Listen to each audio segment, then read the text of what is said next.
Ooh, wow. Whoa. Banging these podcasts out. Here we are. Breaking Free Speech, the official podcast of Breaking Free Skatepark, the largest indoor skate park in New York. Conveniently located in the heart of Rochester. What a great city. I'm amped up today. Feeling primed. Just rode. Oh man, I needed a pen for this one. I don't see it on the table. I am so not good at this. Hold on a second. Hold on. Dude, I could have swore there was a pen in here. Jesus. I'll be right back. Alright, okay, I'm back in here now. Yeah, I'm pumped up today. Just rode. Like I said in the past, these get staggered. I record them. They come out a couple days later. We got a bunch of snow last night. Did a nice little mountain bike ride today. With my friend, Lindley. It's like 6 to 8 inches of snow. Luckily, it's pretty fluffy. And pushing through the trails on the mountain bike. Pretty good time. When it's fresh pow, you could just push through the snow. It's not so bad. Once it gets packed down and people are walking on it, the resistance gets kind of funny. But when it's just fresh powder, you can just push through it slow and steady. It makes for a tough ride, but it's good. I'm amped up right now. I wasn't gonna do a podcast today. I got to be at the skate park in like half an hour. But then I got a Instagram story from Fox. Shout out Fox, and he was like, "Keep them coming." I was like, you know what? I should keep them coming. I'm gonna do a podcast. So I thought, gonna kind of continue on. We did the one about skate parks and landlords. So I thought that would make sense to kind of stay in that vein here. I want to talk about bills in general, because I have to pay them. And they're not cheap. So I thought it would be a cool little exercise here to break it down by session, right? So let's talk about heat here, all right? If you've been in the skate park, it's not that warm. The heater is supposed to keep the skate park at 55 degrees when we're open, 50 when we're closed. But given the size of that space and the volume, because that's square footage times height of volume, it's a lot of air to keep warm. The building also has literally no insulation. There's the windows. If you're standing near the windows, you can feel the cold air coming right in. And above the windows, there's corrugated metal. There's no insulation there. It's just that. And it's pretty breezy. Drafty would be the term. So to give you an idea, in the cold winter months like now, I will be paying between $1,200 and $1,700 a month in gas, just gas. Say it's 15. So say you average that out across a year. Now let's just keep it in the winter months. Say it's 15, all right? 1,500. We're gonna go ahead and write that there. 1,500. That's gas. Boom. Then we have electric. So in addition to the gas, I need electric because I need to power stuff. The gas is trying to keep the air warm, while the electric is trying to keep the space lit. Because if it was dark, you couldn't ride, right? Unless you got nice night vision goggles or something, or if you're nocturnal, perhaps, and you had more rods in your eyes or cones, or I don't know. I'm not an ophthalmologist, whether it's a rod or a cone. You get the idea. We need lights. So if you're at the skate park, you look up like, wow, look at all those lights. It's like, yeah, there's a lot of lights. And then there are the showcases that light up and the spotlights on the product. There's the Red Bull fridge. There's the Pepsi Gatorade fridge. There's the new smaller fridge with the, what is that? Kombucha, coffee, and water, right? All that stuff. There's the iPad, there's the computers, there's 3 TVs in there. So there's a lot of stuff. The fridges have to be on all the time. The lights don't always have to be on. Averaged across the year, my electric bills stay pretty similar. In the summer, they're a little bit higher because the fridges have to work harder. So so I could say on average, my electric bill is about $700, just to make it even number here. God, this podcast isn't going so well. My battery's dying on the camera. I got to switch that. Hold on.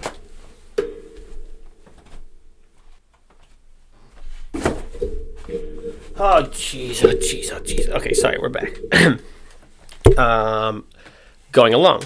The security system at the park. Let's see. That's actually relatively inexpensive. That monitors the security.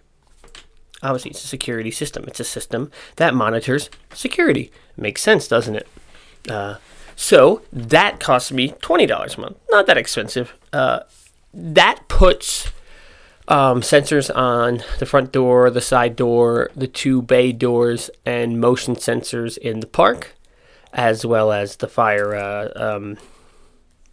smoke detectors. So if you were to break into the skate park, which I hope you don't, but if you broke a window, an alarm would not sound. But once you walked into the park, the motion sensor would go off. There is an immediate alarm on that. Immediately. So as soon as it picks it up, it goes off. It's absurdly loud. The main central terminal of the monitoring place goes off. They call me. They call the cops. And then they call me and they say the cops are already going. The front and the back door, they give you it's something like 30 seconds. Say you had the key. You unlock the door. You open the door. The device that tells whether the door's open says, oh shoot, the door's not open anymore, but it gives you 30 seconds to disarm the system. The big bay doors, because obviously no one would ever enter those doors, those are immediately. So I get to choose which door gives you the 30-second buffer, which door immediately goes off. So if you want to break into the skate park, you can break into the skate park. The alarm's going to go off. And there's cameras, which my electricity also pays for. The electricity powers, the cameras and the Wi-Fi and all that stuff as well. Moving along. My POS system actually does not cost anything. I just pay credit card processing, so we're going to skip over that. We could talk about that later in a different podcast. The online waivers we do, I have a monthly subscription for that. And it's seasonal, so when I have more people doing waivers, I pay a little bit more. In the summertime, I pay a little less, but on average, that's about $45 a month. I'm going to make it 40 just for easy numbers. That's at gas, electric. Oh, internet. Business internet. It's annoying. It's kind of pricey. I don't even remember what it is off the top of my head. I think it's $130. The business internet's a little bit different than private internet. Not much different, but you get priority over individuals. Business internet is a little more reliable, I guess would be the word. In addition to that, we have 2 different networks in the place. Any other bills? I could have pulled open my computer and looked at my actual list of bills. Oh, okay. Garbage pickup. There's dumpsters outside. I got to pay for that. I haggled with them a whole bunch. So I pay, I think those are $70 a month. They get picked up literally once a month. 1 garbage, 1 recycling, once a month. That's it. If you wanted weekly pickup, the price goes up really quick. I actually pay for smaller dumpsters than I actually have. They will charge you based on the schedule of pickups and the size of the dumpster. So when I got to the skate park, the dumpsters were there left over from RASP, and I didn't want to pay what they paid, so I was like, I want smaller dumpsters. I don't want to pay for these big ones. They come back to me and they say, well, if we come get them and give you different ones, we have to charge you for that. And I came back with, Why the hell would you charge me to pick up their dumpster? That's not even my dumpster. You should be looking at this situation like I'm a brand new customer, and the other dumpsters that are there was from another business that was negligent and closed and left, and that's not my problem. I shouldn't pay for that. It's not businessy like that, you know? So they were like, okay, Dave, okay, Wrench. They called me Wrench. So they said, this is what they're going to do. This is what we're going to do for you, Wrench. We're just going to charge you for the smaller dumpster, and you can keep the bigger ones because we don't want to come get them. I replied, fine. Acceptable. There you go. So, Waste Management is the company, and they have been pretty pleasurable to deal with. Shout out Waste Management. Any other bills I pay regularly? I'm not even going to get into rent or insurances on this. This is just the other bills. So, let's add this up. Get out the calculator on my Texas Instrument here. I do all my math on an iPhone because you can't really you can't have a lot of faith in the answers you'd get out of the calculator on an Android. So you got 1,500, 700, 20, 40, 130, 70. So that gives us, just to round it out, $2,500 in the bills that are beyond rent and insurances. Let's say between all-day passes, weekday sessions, all that stuff. Let's just say the average session is, let's say it's $14. So let's do that. $2,500 divided by $14, right? Okay. So that gives us 100, and let's just round it up, 179. So we'll say I need 180 people to come to the skate park to cover the gas, the electric, the waiver, the internet, the security system, and the garbages. Right?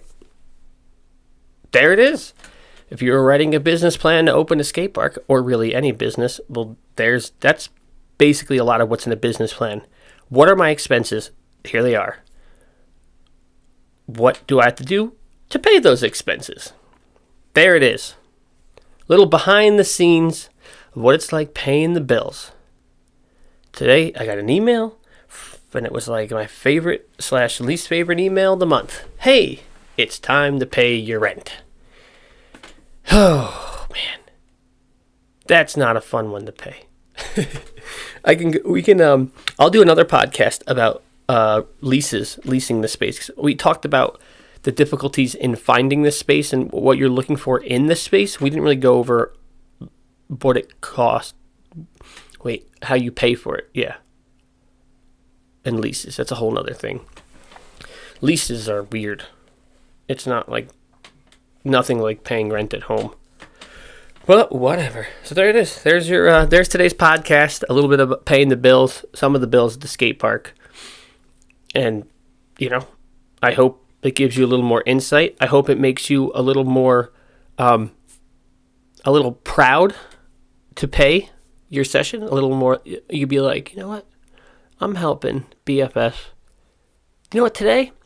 I think I'm helping them pay for the dumpsters. Here you go, Dave. Or Josh. Whoever's working the counter. Because people they don't really know. They're like, oh, it's whatever. It's $15 and whatever. And then they're like, okay, whatever. I got bills to pay, dude. And they never stop coming. That's the thing about bills. Like, you guys that come in the ride, you can decide, I'm not going to come anymore. But the bills keep showing up. And that's a problem. So I need you more than you need me. But you need me too. And we do this together. It's about both of us. It's about community. I help you, you help me. And that's how you should really look at it when it comes to businesses, local businesses specifically. I'll probably end up doing a podcast about small business versus big business and everything. But shopping local and supporting local businesses is incredibly crucial. It's something that you should be aware of and you should be proud of. That if you work within this community, or your parents do, and then you spend your money within this community, it helps build the community. If your mom works for the school district and your dad works at a hardware store or landscaping or something, say you guys work, your parents or your income is within this community, but then you buy everything at Walmart or Target or Amazon, you're essentially extracting you're extracting money from the local economy, essentially. It'll come back, and all. Economics is really, really complicated like that, but you should be conscious and aware and proud to make your money locally, spend your money locally, because you're paying, you're paying for me to pay my bills, and then if I'm paying my bills, then I get to pay myself and my employees, and then they get to use that money hopefully wisely for the things they care about. And I will tell you that all the money I pay myself goes to buying bikes. No, I don't buy an extravagant amount of bikes. All I do with my life is I work at the skate park, I ride my bike, and I like to eat quality food. I like to buy quality food from quality places where there's transparency and there's value in that, and I like doing that. So when you pay me to ride the park, it goes through this whole filter of all these things I have to pay at. If it makes it through all those things, then I get to pay my employees. And if I've paid my employees and they're all paid up, and then at the very, very bottom of the last thing on the list is me, and then I get paid at the end of that. And then I use that money, and ultimately, when I'm out on when I'm at Tryon Park, or I'm on the Canal Trail, or I'm over in Seneca Park and I'm riding the trail, and I got a big toothless smile on my face, smiling ear to ear, stoked on life, music playing in the headphones, just like the world's beautiful, this is all great. You give me that. You give me that by paying my bills and then paying my employees. It trickles all down. You enable me to be happy, and then me being happy enables me to run my business more efficiently. And then that gives you a better service. It's a full circle. Full circle.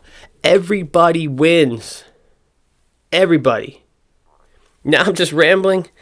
I think I want to wrap this one up right now. I tend to do this at the end, it seems like. I'll try to get better at it. Let me know what you think about that. What just happened there. Do you like when I'm going on the topic and kind of sticking with numbers and facts and the specifics? Or are you kind of okay? Maybe you like it when I kind of go off on a tangent and kind of just shoot from the hip. Maybe. Let me know. I appreciate your feedback. I see every comment. I appreciate every comment. Speaking of comments, someone, Josh Gaston, a customer of mine, fellow Strava aficionado, just DM'd me. He said he loved the last podcast with Blaze and he'd love to be on the show. So we're going to try to get him in here in the studio. If anyone else wants to be on the show, just holler at me. I will literally put anyone in that chair. I want to talk to you. I want to know what you think. I want to ask you questions. Or you could ask me questions. Either or. That's what we're here for. That's what we do. We walk the walk here. That's what we do. No. Yeah, we walk the walk, and we talk the talk, and we shred the gnar. That's it. Breaking Free Speech, the official podcast of Breaking Free Skatepark. Get out there. Shred podcast over.